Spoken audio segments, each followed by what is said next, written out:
En este momento ya se ha dispuesto el debate por el presidente de la Asamblea Nacional. Vamos a escuchar quién será la primera intervención, que corresponde, por supuesto, a la Tiene ponente la y palabra el presidenta de la asambleísta Comisión de ponente del Desarrollo informe del debate Económico, la preliminar de la asambleísta Asamblea. Valentina Centeno, a quien observamos y escuchamos en este momento dar una explicación respecto a ese trabajo desarrollado al interior de la mesa Buenas noches, legislativa. querido presidente de la Asamblea Nacional, buenas noches, colegas asambleístas, buenas noches a todos los ciudadanos ecuatorianos que nos están siguiendo el día de hoy y sobre todo un saludo a mi querida provincia de Manabí, que lamentablemente es una de las provincias más afectadas y azotadas por el crimen organizado. Quiero empezar esta intervención agradeciendo el trabajo de los miembros de la comisión. Realmente ustedes son testigos de la responsabilidad y del espíritu democrático que siempre reinó en la Comisión de Desarrollo Económico, Productivo y la Microempresa. Y por eso es que hoy traemos un informe aprobado por unanimidad al pleno de hoy. Así que muchas gracias por todos los aportes, la predisposición y su trabajo dentro de la comisión. Creo que no es novedad para ninguno de nosotros que el Ecuador clama seguridad. Y tampoco es novedad que los ciudadanos ecuatorianos claman mano dura contra el crimen organizado. Pero aquí nadie quiere negociaciones por debajo de la mesa con las mafias. Aquí lo que buscamos es una respuesta contundente por parte de nuestras fuerzas del orden contra los grupos narcoterroristas que nos están arrebatando la paz diariamente en nuestros barrios. Pero no solamente la respuesta contundente de las fuerzas del orden, sino también, y que se me escuche bien, de los operadores de justicia, de los jueces y de los fiscales, que deben estar alineados en la lucha contra el narcoterrorismo que emprende tanto el Ejecutivo como el Legislativo. Voy a empezar enfatizando en un concepto que se ha enmarcado en este proyecto de ley que es importante, y es el del conflicto armado no internacional, o también llamado CANI. En esta ley se ha definido a través de este conflicto armado no internacional lo que significa un grupo organizado armado, lo que significa una economía criminal y lo que significan bienes que son considerados objetivos militares. ¿Y por qué lo traigo a colación? Porque incluso bajo el derecho internacional humanitario nos permite, bajo el principio de legalidad, de necesidad y de distinción que establece el derecho internacional, que bajo el conflicto armado no internacional las fuerzas del orden pueden actuar y aplicar el uso de la fuerza directa y legítimamente contra todo aquel que pretenda vulnerar la seguridad del Estado, de la población y de los bienes civiles. Y eso es importante entenderlo, porque de ahí parte esta normativa. Luego hay una distinción en el primer informe al que hemos traído el día de hoy. Ustedes recordarán que hablamos de la tipificación de un nuevo delito, el delito de pertenencia a un grupo de delincuencia organizada, que ahora va a ser sancionado con una pena de 22 a 26 años y cuando se trate de un rol de dirección o de financiamiento de hasta 30 años. Bueno, lo que hemos incluido ahora es la tipificación de delitos conexos, que deben presumirse como delitos relacionados al crimen organizado. Y aquí me permito leer parte de los delitos conexos al crimen organizado que hemos incluido: lavado de activos, obstrucción de la justicia, extorsión, testaferrismo, secuestro extorsivo, delincuencia organizada, terrorismo, delito de tráfico ilícito de sustancias, delito contra las actividades hidrocarburíferas, sicariato, asesinato, trata de personas, reclutamiento de niñas, niños o adolescentes, tráfico de armas y tenencia y porte no autorizado de armas. ¿Y cuál es la lógica? La lógica es que debe entenderse que estos delitos no se cometen por un individuo aislado, se cometen bajo una estructura muchas veces armada, que tienen una estrategia, un modus operandi, y por lo tanto la respuesta de nuestras fuerzas del orden debe ser en un entendimiento integral para poder realmente pensar en desarticular economías criminales. Ese es el primer gran cambio que se incluye en este informe. Luego hemos incluido todo un capítulo de delitos hidrocarburíferos y les voy a explicar por qué. Entre el 2023 al 2025 se recoge una data de que aproximadamente el Ecuador ha perdido 250 millones de dólares por delitos relacionados a la captación irregular de combustible o las perforaciones clandestinas o el famoso robo de combustible. Es por eso que en esta ley se ha establecido un capítulo entero para que se pueda endurecer las penas de todos los delitos vinculados a las actividades hidrocarburíferas. Entiéndase esto como todo acto ilícito que implique la producción, la comercialización, el transporte, el almacenamiento, la distribución de hidrocarburos y de sus derivados. Estos son petróleo, gas licuado y combustibles refinados.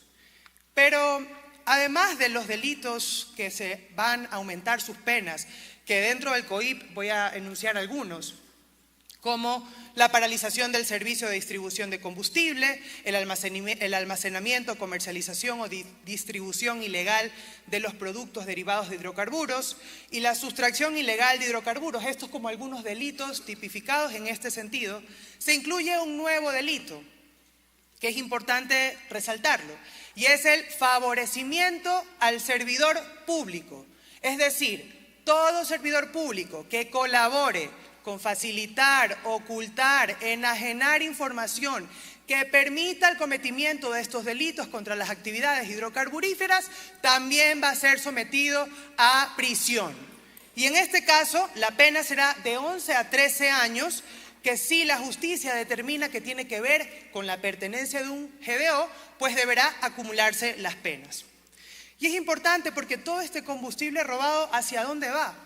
Narcotráfico, producción de cocaína, minería ilegal, contrabando, el tráfico de drogas a través de vía marítima, robos y extorsiones a nuestros trabajadores de los mismos campos petroleros ecuatorianos.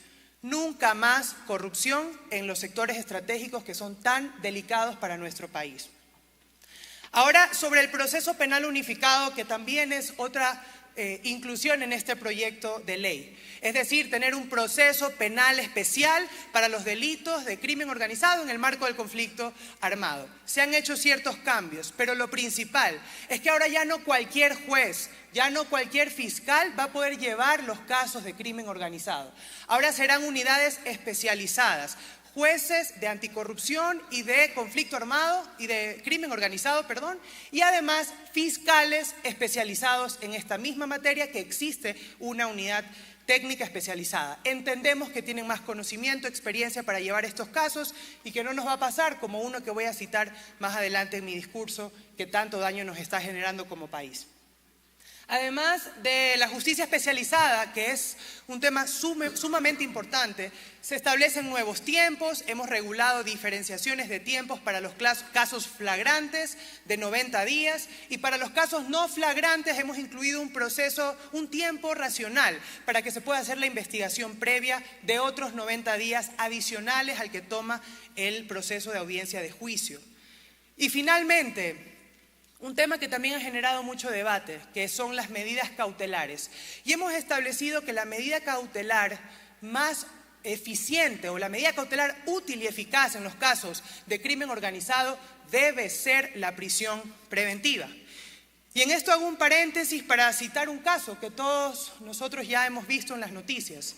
Y es el que sucedió hace pocos días, el pasado 29 de mayo, en la ciudad de Guayaquil, en la que una comerciante china sufrió un secuestro extorsivo. Y en flagrancia se capturaron a los delincuentes. Se los pusieron en manos de la justicia.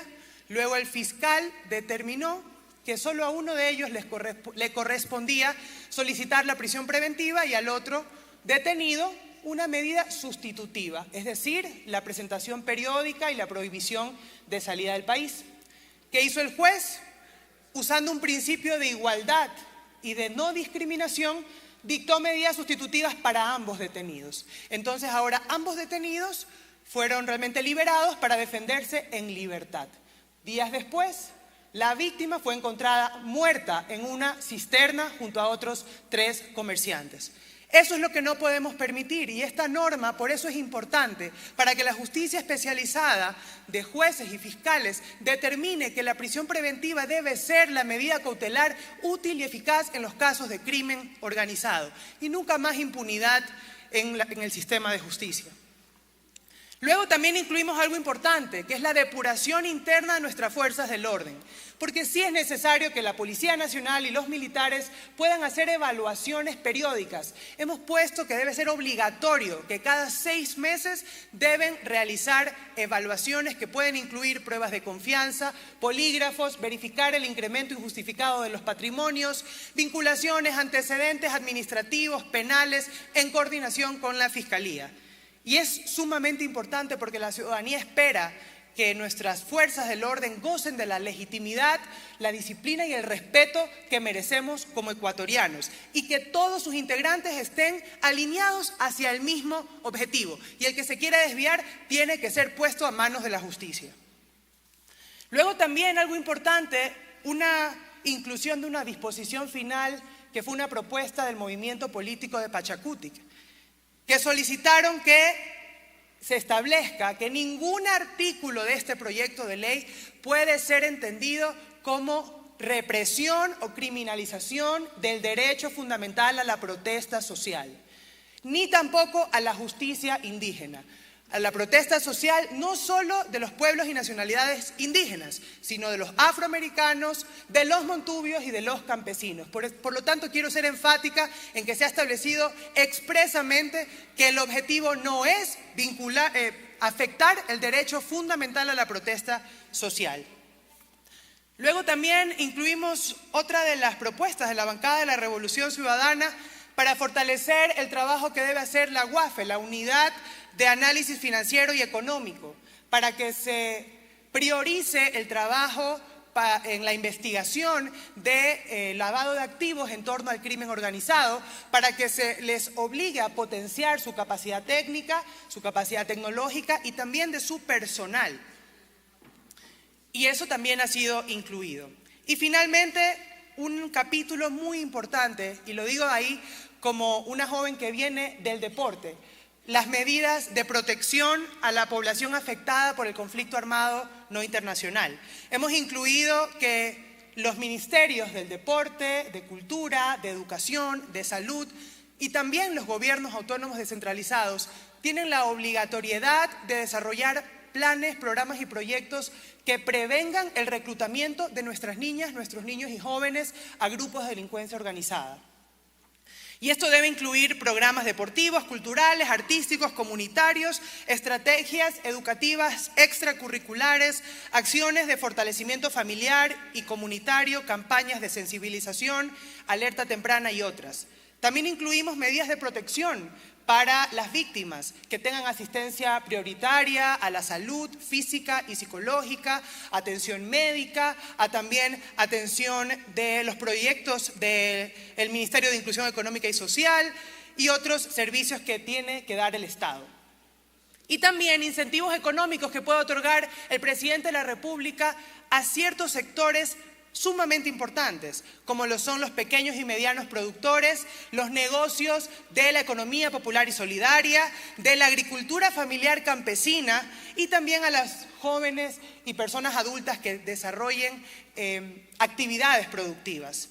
Por lo tanto, era muy importante establecer que no solamente se establece un régimen punitivo, severo y excepcional, sino también un régimen preventivo que necesitamos para evitar el reclutamiento de nuestros jóvenes. Es importante entender que cada vez que una niña, un niño o un joven es reclutado por un grupo de delincuencia organizada, estamos hablando de una infancia robada, de un futuro truncado y además de una herida profunda en el alma de nuestro querido Ecuador. Y quiero finalizar diciendo que aquí nadie está diciendo que a partir de la aprobación de una ley vamos a acabar con el crimen organizado en nuestro país. Pero sí estamos dando un paso firme en el camino correcto para realmente combatir y dar un mensaje claro de respaldo a las instituciones del orden, a las Fuerzas Armadas y a la Policía Nacional, pero no solo a ellos, sino también a la justicia, a quien le hacemos un llamado el día de hoy, para que todos los jueces y fiscales se alineen en esta lucha contra el narcoterrorismo, contra el crimen organizado, porque al país lo sacamos adelante juntos. Muchísimas gracias.